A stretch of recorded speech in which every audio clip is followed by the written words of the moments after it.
কিয়াৰাজ garden ৰেভেৰী বুলি এখন ৱেডিং ৰিজৰ্ট বৰ ধুনীয়া ৰিজৰ্টখন মই আহি তাকে আজি বৰ ভাল লাগিল চাই ইউনিক সা সুবিধা তেওঁলোকৰ সোমাই অহা বাটটোও ভাল লাগিল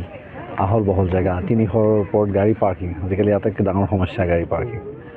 তেওঁলোকৰ হলটো ভাল লাগিল সোমাই বেংকুৱেট হলটো ধুনীয়া আৰু এতিয়া মোক স্বত্বাধিকাৰী কোৱা মতে তেওঁলোকে পিছফালে আকৌ বেলেগকৈ ওলাই যোৱা ৰাস্তা এটা আছে গতিকে পাৰ্কিঙৰ যান জঁটটো নহ'লে ঘৰৰ মতা মানুহখিনি আহি ভাল পায় যিয়ে গাড়ীখন চলাই আহে সেই অসুবিধাৰ কাৰণে বহু বজাৰ কৰাৰ পৰা বঞ্চিত হৈ থাকে ঘৰৰ তিৰোতাকেইগৰাকী ডাঙৰ সমস্যাটো পাৰ্কিঙে পাৰ্কিং আটাইতকৈ ডাঙৰ সমস্যা পাৰ্কিং কাৰণ যিটো বাট একেটাই হয় ওলাই যোৱা সময় অহা গতিকে এই তাত যিটো যান জঁটৰ সৃষ্টি হয় তাত মানে কাপোৰৰ ভাজ নষ্টই হৈ যায় মোটামুটি গতিকে সেইটো এটা বৰ ভাল কথা যেনেকৈ আহল বহলকৈ কৰিছে আয়োজকসকলো ইয়ালৈ আহি মানে নিজকে ভাল পাব সেই সুবিধাটো পাব হয় ডেফিনেটলি তেওঁলোকে সুবিধা পাব আৰু পৰিৱেশটো বৰ ধুনীয়া হুলস্থুল নাই সুকীয়া স্থানত সুন্দৰকৈ আৰু চোলাধৰা নিচিনা অঞ্চলত য'ত মানুহৰ কাৰণে আহিবলৈও বৰ বিশেষ দূৰ নহয় গতিকে সেই হিচাপে মই ভাবোঁ যে অলৰেডি ইয়াৰ লঞ্চটো এটা গ্ৰেণ্ড ছাকচেছ হয়েই আৰু ঈশ্বৰৰ আশীৰ্বাদ ৰাইজৰ আশীৰ্বাদত আজি মই আহি উপস্থিত হৈছোঁহি ইয়াত সকলোৰে ইচ্ছা মৰ্মে ময়ো নিজকে সৌভাগ্যৱান বুলি ভাবিছোঁ আশা কৰোঁ তেওঁলোকৰ এই ৰিজৰ্টটো তেওঁলোকৰ বাবে ব্যৱসায়িক দিশতো সফল হওক আৰু মানুহৰ মাজতো পপুলাৰ হওক যাতে সকলোৱে বিবাহটো সকলোৰে এটা সপোন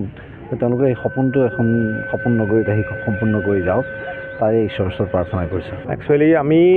মই কৰ্মসূত্ৰে হায়দৰাবাদত থাকোঁ ভগৱানৰ কৃপাত ভালেকেইখন ভাৰতবৰ্ষৰ ৰাজ্যৰ লগতে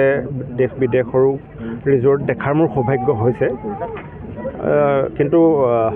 অসমত বা যোৰহাট আমাৰ আৱেগ যোৰহাটীয়া ল'ৰা আমাৰ গভৰ্ণমেণ্ট বইজৰ পৰা পাছ কৰা ল'ৰা আমি যোৰহাট ইঞ্জিনিয়াৰিং কলেজৰ পৰা পাছ কৰা ল'ৰা সদায় যোৰহাটখনক লৈয়ে সপোন দেখোঁ মনত এনেকুৱা এটা আশা আছে যোৰহাটবাসীক এনেকুৱা এটা বস্তু আমি উপহাৰ দিম যোনটো বৰ্তমান অভাৱ মই দেখা পাওঁ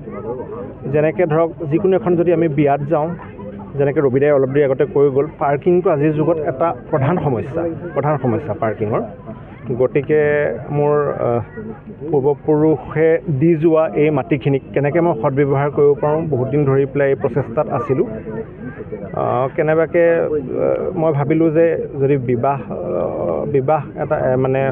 প্ৰত্যেকজন ব্যক্তিৰে এটা জীৱনৰ মানে অন্যতম আটাইতকৈ মানে ইম্পৰ্টেণ্ট ইভেণ্ট হয়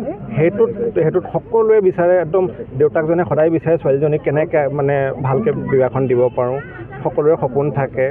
তাত মইনো মোৰ ফালৰ পৰা কেনেকৈ কণ্ট্ৰিবিউট কৰিব পাৰোঁ সেইটোৱে আমাৰ একচুৱেলি অৰিজিনেল মোৰ থটটো তাক লৈ এনেধৰণে আগবাঢ়িছোঁ আপোনালোকে সহায় সহযোগ কৰিব ইয়াত আমি নতুন কনচেপ্ট আমি আনিবলৈ চেষ্টা কৰিম বৰ্তমান আমাৰ বিবাহৰ কাৰণে উপযোগী হৈ উঠিছে কিয়াৰাজ গাৰ্ডেন ৰিভেৰী কিয়াৰা মোৰ 8 বছৰীয়া ছোৱালীজনীৰ নাম কিয়াৰা আৰু গাৰ্ডেন ৰিভেৰী মানে আপুনি মানে শব্দটোৰ যদি অৰ্থলৈ যায় মানে এনেকুৱা এটা জেগা য'ত আহিলে আপুনি মানে ক'ত আছে পাহৰি যাব dreamland you are into your dreamland মানে তেনেকুৱা ধৰণৰ এটা শব্দ কৰে তেনেকুৱা এখন যে আমি আহি মানে আমি সপোনৰ ৰাজ্য এখনত আহি গ'লোঁ তেওঁলোকে বিয়া এখনত আহিলেও যাতে তেনেকুৱা ধৰণৰ এটা হেৰি কৰে তাই আমি প্ৰচেষ্টাত ব্ৰতী আছোঁ প্ৰথম অৱস্থাত আজি এই আপোনালোকে দেখা পোৱা প্ৰপাৰ্টিটো এনেকুৱা এটা পৰ্যায় পাইছেহি অনাগত দিনত আমি আমাৰ চেষ্টা অব্যাহত ৰাখিম ইয়াক আৰু আটক ধুনীয়া কৰিবলৈ আমাৰ প্ৰচেষ্টা আছে আপোনালোকে সকলোৱে সহায় সহযোগিতা কৰিব আৰু আপোনালোকৰ সকলোৰে যোগেদি আজি সকলোকে অনুৰোধ জনাইছোঁ সকলোৱে আঁকোৱালি লওক আমাৰ প্ৰপাৰ্টিটো আমিও আমাৰ ফালৰ পৰা নতুনত্ব দিবলৈ সদায় চেষ্টা কৰি যাম